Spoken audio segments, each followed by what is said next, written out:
Welcome back. ನಮೋ surprise. ಇವತ್ತು ಬೆಳಗ್ಗೆ 11 ಗಂಟೆಗೆ ವಿತ್ತ ಸಚಿವರಾದಂತಹ ನಿರ್ಮಲಾ ಸೀತಾರಾಮನ್ ಅವರು ಮೂರನೇ ಬಾರಿಗೆ ಬಜೆಟನ್ನು ಮಂಡನೆ ಮಾಡ್ತಿದ್ದಾರೆ.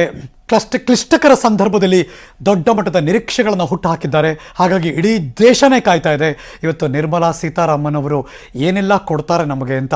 ಅದರಲ್ಲೂ ಕರ್ನಾಟಕದವರು ನಾವು ತುಂಬ ಸ್ವಾರ್ಥಿಗಳು, ಯಾಕೆಂದರೆ ಮೇಡಮ್ನ ಕಳಿಸ್ಕೊಟ್ಟಿದ್ದೀವಿ, ಹಾಗಾಗಿ ಕರ್ನಾಟಕಕ್ಕೆ ದೊಡ್ಡ ಮಟ್ಟದ ನಿರೀಕ್ಷೆ ಅಂತೂ ನಮಗೆ ಕೊಡಬೇಕು, ಎಕ್ಸ್ಪೆಕ್ಟೇಷನ್ ಜಾಸ್ತಿನೇ ಇದೆ ಅಂತ. ಕೇಂದ್ರ ಬಜೆಟ್ ಮೇಲೆ ರಾಜ್ಯದ ಹಲವು ನಿರೀಕ್ಷೆಗಳು. ಆರ್ಥಿಕ ಸಂಕಷ್ಟದಿಂದ ಸೊರಗೋಗಿದ್ದೀವಿ ಕರ್ನಾಟಕದವರು, ಕೇಂದ್ರ ಬಜೆಟ್ನಿಂದ ಹೆಚ್ಚಿನ ಅನುದಾನದ ನಿರೀಕ್ಷೆಯಲ್ಲಿ ಗ್ಯಾರಂಟಿ ಇರ್ತೀವಿ. Breaking news.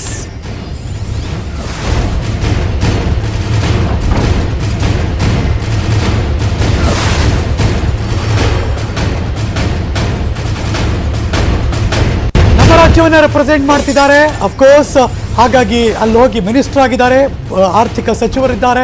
ಹಾಗಾಗಿ ಕರ್ನಾಟಕದವ್ರಿಗೆ ಒಂದಷ್ಟು ನಿರೀಕ್ಷೆಗಳು ಬೇರೆ ರಾಜ್ಯಕ್ಕಿಂತ ಒಂದು ಪಟ್ಟು ಮೇಲೆ ಇರುತ್ತೆ. ಅದ್ರ ಜೊತೆಗೆ ಭಾರತೀಯ ಜನತಾ ಪಕ್ಷ ಅಂದಾಗ ನಾವು ಇಲ್ಲಿಂದ ಸಂಸದರನ್ನ ಅತಿ ಹೆಚ್ಚು ಜನ ಕಳಿಸ್ಕೊಟ್ಟಿದ್ದೀವಿ ಸ್ವಾಮಿ, ಹಾಗಾಗಿ ನಿರೀಕ್ಷೆ ಮಾಡ್ಕೊಳ್ಳೋದ್ರಲ್ಲಿ ತಪ್ಪೇನೂ ಇಲ್ವೇ ಇಲ್ಲ.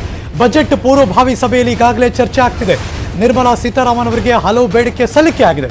ಕರ್ನಾಟಕಕ್ಕೆ ವಿಶೇಷ ಆರ್ಥಿಕ ನೆರವಿನ ಮನವಿಯಾಗಿದೆ. ನೆರೆ ಪರಿಹಾರಕ್ಕೆ ಹಣ ಬಿಡುಗಡೆ ಮಾಡುವಂಥ ನಿರೀಕ್ಷೆ ಇದ್ದೇ ಇದೆ.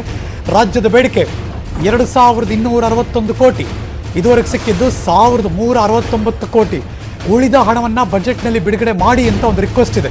ಕೃಷ್ಣಾ ಮೇಲ್ದಂಡೆ ಯೋಜನೆ, ಎತ್ತಿನ ಹೊಳೆ ಯೋಜನೆ, ಇದೆಲ್ಲ ನೀವು ಎಷ್ಟೋ ವರ್ಷದಿಂದ ಯಾವಾಗಲೂ ಕೇಳಿಸ್ಕೊತಾನೆ ಇರ್ತೀರ. ಆ ಯೋಜನೆಗಳಿಗೆ ದುಡ್ಡು ಬೇಕು. ಕೃಷ್ಣಾ ಮೇಲ್ದಂಡೆ ಯೋಜನೆಗೆ ಹತ್ತತ್ರ 50,000 ಚಿಲ್ಲರೆ ಕೋಟಿ ಬೇಕು. ಉತ್ತರ ಕರ್ನಾಟಕ ಭಾಗ 7 ಜಿಲ್ಲೆಗಳು 5.94 ಲಕ್ಷ ಹೆಕ್ಟೇರ್ಗೆ ಅನುಕೂಲ ಆಗುತ್ತೆ. ಎತ್ತಿನ ಹೊಳೆ ಯೋಜನೆ ಹತ್ತತ್ರ 13,000 ಕೋಟಿ ವೆಚ್ಚ ಆಗುತ್ತೆ. ಯೋಜನೆಯ 99% ಅಂದರೆ 99% ವೆಚ್ಚವನ್ನು ಭರಿಸಿ ನೀವು ಅಂತ ಮನವಿ ಈಗಾಗಲೇ ಇದೆ. ಈ ಬಗ್ಗೆ ಬಜೆಟ್ನಲ್ಲಿ ಒಂದು ಗುಡ್ ನ್ಯೂಸ್ ಸಿಗುವ ನಿರೀಕ್ಷೆಗಳಂತೂ ಇಟ್ಕೊಂಡಿದ್ದಾರೆ ಕರ್ನಾಟಕದವರು. ಇನ್ನು ಬೆಂಗಳೂರು ಸಿಟಿ ಅಭಿವೃದ್ಧಿಗೆ ಸ್ಮಾರ್ಟ್ ಸಿಟಿ ಬೇರೆ ಹೆಚ್ಚಿನ ಅನುದಾನಕ್ಕೆ ಬೇಡಿಕೆ ಇಡಲಾಗಿದೆ. ಒಂದು ಮೆಟ್ರೋ ರೈಲು, ಇನ್ನೂ ಸಬರ್ಬನ್ ರೈಲು, ಈ ಯೋಜನೆ ಬೇರೆ ಇದೆ. ನಗರ ರಸ್ತೆ ಸಾರಿಗೆ ನಿಗಮಗಳಿಗೆ ಅನುದಾನದ ನಿರೀಕ್ಷೆಯಲ್ಲಿ ನಾವಿದ್ದೀವಿ. ಬೃಹತ್ ಸಣ್ಣ ಅಭಿವೃದ್ಧಿಗಳು, ಬಂದರು ಅಭಿವೃದ್ಧಿಗಳು, ಆರ್ಥಿಕ ನೆರವಿನ ನಿರೀಕ್ಷೆ ಎಲ್ಲ ಕಡೆ ಕೂಡ. ಕನಿಷ್ಠ ಬೆಂಬಲ ಬೆಲೆ ಬಾಕಿ ಹಣದ ನಿರೀಕ್ಷೆ ಮಗದೊಂದು ಕಡೆ. ಗೊತ್ತಿಲ್ಲ, ಲೆಟ್ಸ್ ವೇಟ್ ಅಂಡ್ ವಾಚ್ ರಾಜ್ಯದ ಜನಕ್ಕೆ ವಿತ್ತ ಸಚಿವರು ಏನೆಲ್ಲ ಕೊಡ್ತಾರೆ ಅಂತ.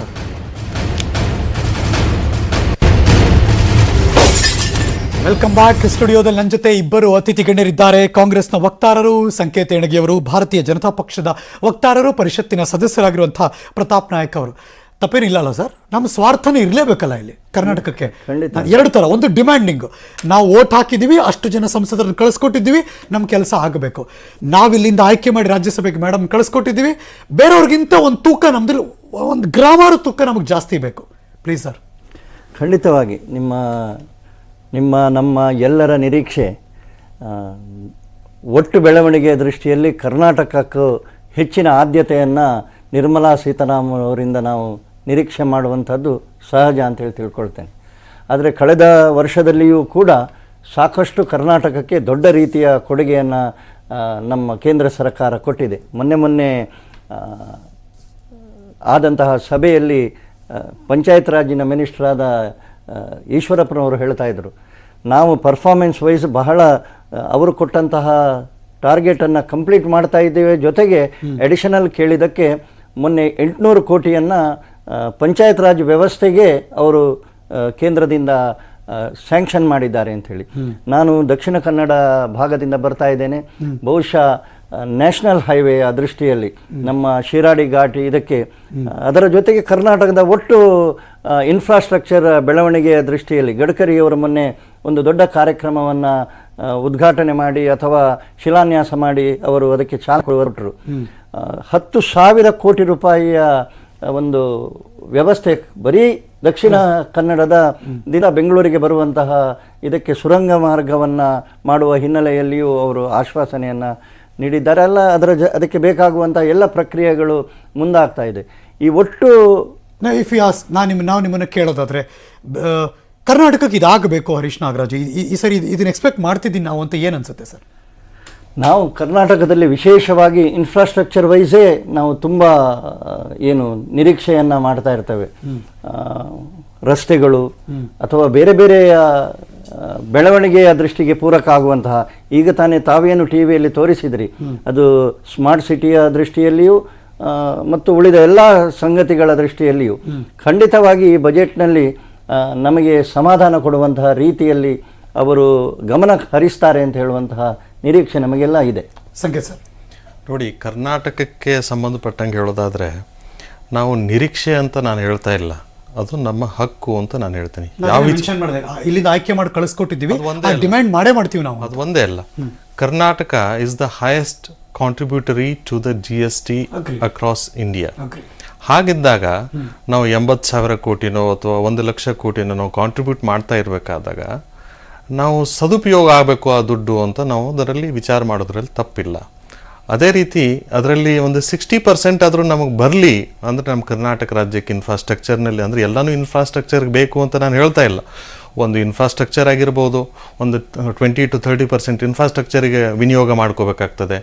ಆನಂತರ ಇನ್ನೊಂದು 30 to 20% ಏನಾಗ್ತದೆ, 20 to 30% ಈ ಮ್ಯಾನುಫ್ಯಾಕ್ಚರಿಂಗ್ ಸೆಕ್ಟರ್ ಅವ್ರಿಗೆ ಚೈತನ್ಯ ಕೊಡೋ ರೀತಿಯಿಂದ ಆದರೂ, ಅಂದರೆ ಕರ್ನಾಟಕದಲ್ಲಿ ನೀವೇನಾದರೂ ಇಂಡಸ್ಟ್ರೀಸ್ ಎಸ್ಟಾಬ್ಲಿಷ್ ಮಾಡೋದಾದರೆ ನಿಮಗೆ ಸಬ್ಸಿಡಿ ಕೊಡ್ತೀವಿ ಅಥವಾ ಎಕ್ಸಮ್ಷನ್ ಕೊಡ್ತೀವಿ ಅಥವಾ ಮತ್ತೊಂದು ನಿಮಗೆ ರಿಲ್ಯಾಕ್ಸೇಷನ್ ಕೊಡ್ತೀವಿ ಅಂತ ಹೇಳೋದಾದರೆ ಎಷ್ಟೋ ಜನ ಉದ್ಯೋಗ ಕಲ್ಪಿಸಿದಂಗೆ ಆಗ್ತದೆ, ಆರ್ಥಿಕತೆ ಇಂಪ್ರೂವ್ ಆಗ್ತದೆ ಮತ್ತು ಅವ್ರಿಗೆ ಚೈತನ್ಯ ನೀಡಿದಂಗೆ ಆಗ್ತದೆ, ಸ್ಫೂರ್ತಿ ಕೊಟ್ಟಂಗೆ ಆಗ್ತದೆ ಅಂತ ನನ್ನ ಒಂದು ಅಭಿಪ್ರಾಯ. ಇದಲ್ಲದೆ ಈ ಕರ್ನಾಟಕದಿಂದ ಏನು ಕಾಂಟ್ರಿಬ್ಯೂಷನ್ ಆಗಿದೆ ಅಲ್ಲ, ಅದನ್ನು ಕರ್ನಾಟಕಕ್ಕೆ ಅಟ್ಲೀಸ್ಟ್ ಒಂದು 60% ಮಾಡಿದರೆ, ಅಂದರೆ ನಮ್ಮ ರೈತರಿಗೆ ಅನುಕೂಲ ಆಗೋ ರೀತಿ ಅಥವಾ ನಮ್ಮ ನದಿಗಳಿಗಾಗಲಿ ಆ ರೀತಿ ಒಂದು 60% ಕಂಪ್ಲೀಟಾಗಿ ಅಲೋಕೇಟ್ ಮಾಡಿ ಹಂತ ಹಂತಕ್ಕೆ ತಕ್ಕಂಗೆ ಅದನ್ನು ವಿನಿಯೋಗ ಮಾಡ್ಕೊಳ್ಳೋ ಥರ ಮಾಡ್ಕೋಬೇಕಾಗಿತ್ತು ಅಥವಾ ಆ ಥರ ಪ್ಲ್ಯಾನ್ ಮಾಡಬೇಕಾಗ್ತದೆ. ಸುಮ್ಮನೆ ಯಾವುದೋ ಒಂದು ಪ್ರಾಜೆಕ್ಟಿಗೆ ಮಾತ್ರ ಎಲ್ಲ ಅಲೋಕೇಟ್ ಮಾಡಿ ಅದನ್ನು ಟಿವಿಯಲ್ಲಿ ತುಂಬ ಅದನ್ನು ಹೇಳೋ ಬದಲಾಗಿ, ಮೊದಲೆಲ್ಲ ಮಾತಾಡ್ತಿದ್ವಿ ನಾವು, ರಾಜ್ಯದಲ್ಲಿ ಯಾವ ಸರ್ಕಾರ ಇರುತ್ತೆ, ಸೆಂಟ್ರಲ್ ಯಾವ ಸರ್ಕಾರ ಇರುತ್ತೆ, ಅದು ತುಂಬ ಕೌಂಟ್ ಆಗೋಗುತ್ತೆ, ಯಾವಾಗಲೂ ಬೇರೆ ಬೇರೆ ಸರ್ಕಾರನೇ ಇರುತ್ತೆ ಈ ಥರ ಸಂದರ್ಭದಲ್ಲಿ ಅಂತ. ಬಟ್ ಬಿ ಜೆ ಪಿ ಬಂದಮೇಲಾದರೂ ಆ ಚೇಂಜಸ್ ಅನ್ನಿಸ್ತಾ ನಿಮಗೆ? ಇಲ್ಲ. ಯಾಕೆ ಅಂತಂದರೆ ಮೊದಲು ಏನಿರ್ತಿತ್ತು, ರಾಜ್ಯ ಸರ್ಕಾರ ಮತ್ತು ಕೇಂದ್ರ ಸರ್ಕಾರ ಒಂದಕ್ಕೊಂದು ಪೂರಕವಾಗಿ ನಡ್ಕೊಳ್ತಿದ್ವು. ಈಗ ರಾಜ್ಯ ಸರ್ಕಾರಕ್ಕೆ ಯಾವತ್ತೂ ಅದರ ಚಕಾರ ಎತ್ತಾ ಇಲ್ಲ ಕೇಂದ್ರ ಸರ್ಕಾರ ಅನ್ನೋದು ಜನರಿಗೂ ಗೊತ್ತಾಗಿದೆ, ಅವ್ರಿಗೂ ಗೊತ್ತಾಗಿದೆ.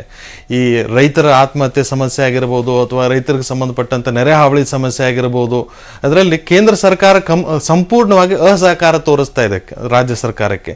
ಇವರು ಕೂಡ 25 ಜನನ ಆರಿಸಿ ಕಳಿಸಿದ್ರು ಕೂಡ ಕರ್ನಾಟಕದಿಂದ ಆಗಲಿ ಕರ್ನಾಟಕ BJP ಅವರಾಗಲಿ ಹಕ್ಕಿನಿಂದ ಯಾವುದನ್ನು ಕೇಳ್ತಾ ಇಲ್ಲ. ಇದೇನೋ ರಿಕ್ವೆಸ್ಟ್ ಮಾಡೋ ತರ ಅಥವಾ ಭಿಕ್ಷೆ ಬೇಡಿದವರಂಗೆ ಕೇಳ್ತಾ ಇದ್ದಾರೆ. ಅದು ಬದಲಾವಣೆ ಆಗಬೇಕು. ಸೊ ವಿ ಡಿಸರ್ವ್, ಹಾಗಾಗಿ ನಮಗೆ ಕೊಡಿ ಅಂತ ನಾವು ಕೇಳಬೇಕು. ವಿ ಡಿಸರ್ವ್ ಅಲ್ಲ, ಅದು ನಮ್ಮ ಹಕ್ಕು ಅಂತ ನಾನು ಹೇಳ್ತೇನೆ, ಕಾನೂನುಬದ್ಧ ಹಕ್ಕು. ಇದಕ್ಕೆ ಪ್ರತಾಪ್ ನಾಯ್ಕ ಅವರು ಗ್ಯಾರಂಟಿ ಉತ್ತರ ಕೊಡ್ತಾರೆ. ಬಿಜೆಪಿ ವಕ್ತಾರ ಅಂತ ಇದ್ದೇ ಇದ್ದಾರೆ, ಸಂಕೇತ್ ಹೆಣ್ಗೆ ಅವರು ಇದ್ದಾರೆ, ಇನ್ನು ಹಲವಾರು ಅತಿಥಿಗಳು ಕಾಲಕ್ರಮೇಣ ನಮ್ಮ ಜೊತೆ ಹಾಗೆ ಜಾಯಿನ್ ಆಗೋರಿದ್ದಾರೆ. ಒಂದು ಚಿಕ್ಕ ಬ್ರೇಕ್ ತಗೊಂಡ್ಬರ್ತೀನಿ, ಚರ್ಚೆ ಮುಂದಿನ ಭಾಗ. ಅದಕ್ಕೂ ಮುಂಚೆ ಬ್ರೇಕ್, ಕಾಯ್ತಾ ಇರಿ.